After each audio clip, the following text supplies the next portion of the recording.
રૂમમાંથી મહિલાનો મૃતદેહ મળી આવ્યો। સાંઈબાબા ચોકડી પાસે આવેલી 89 હોટલની ઘટના છે। મહિલાની હત્યા કે આત્મહત્યા તે અંગે રહસ્ય ઘેરાતું છે। પોલીસે હોટલના સીસીટીવીના આધારે તપાસ શરૂ કર્યા છે।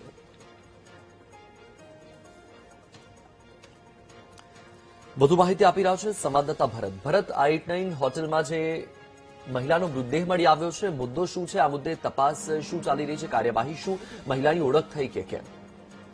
ચોક્કસથી વત્સલ, પાટણ શહેરની અંદર સાંઈબાબા રોડ ઉપર આવેલી હોટલ જે 89 નામની જે હોટલ છે, ત્યાં ગાડી અમદાવાદથી એક કપલ અહીંયા આવ્યું હતું ને જે હોટલની અંદર રોકાયું હતું ને લગભગ આખો દિવસ જે કપલ ત્યાં ગાડી હોટલમાં રોકાયું હતું ને અત્યારે જે રીતે અનુમાન કહેવાય રહ્યું છે કે શ્રેયા પટણી નામની આ મહિલા છે ને તે અમદાવાદ જે રીતે તેના પતિ છે તેની સાથે પ્રેમ લગ્ન કર્યા હતા, તે અમદાવાદથી પાટણ આવ્યા હતા અને અહીંયા પાટણની હોટલમાં રોકાયા હતા ને લગભગ 4-5 કલાક રોકાયા બાદ પતિએ પોતાની જે પત્ની છે તેની હત્યા કરી હોય એવું હાલ અનુમાન કહેવાય રહ્યું છે અને જેને લઈને જે રીતે હોટલના રૂમની અંદરથી મહિલાની લાશ મળી છે અને તેને લઈને પાટણ શહેર એ ડિવિઝન પોલીસ અત્યારે ઝીણવટ ભરી જે તમામ પ્રકારના સીસીટીવી ફૂટેજ હોય, ફોરેન્સિક તપાસ હોય, તમામ પ્રકારની જે અલગ અલગ એજન્સીઓની અંદર એક તપાસ જોતરી છે અને આ જે મહિલાનો અત્યારે મૃતદેહ શંકાસ્પદ હાલતમાં મળ્યો છે તેને લઈને તપાસનો તેજ શરૂ કર્યો છે અને બીજી બાજુ જે તેની સાથે આવેલો તેનો પતિ હોવાનું અનુમાન કહેવાય રહ્યું છે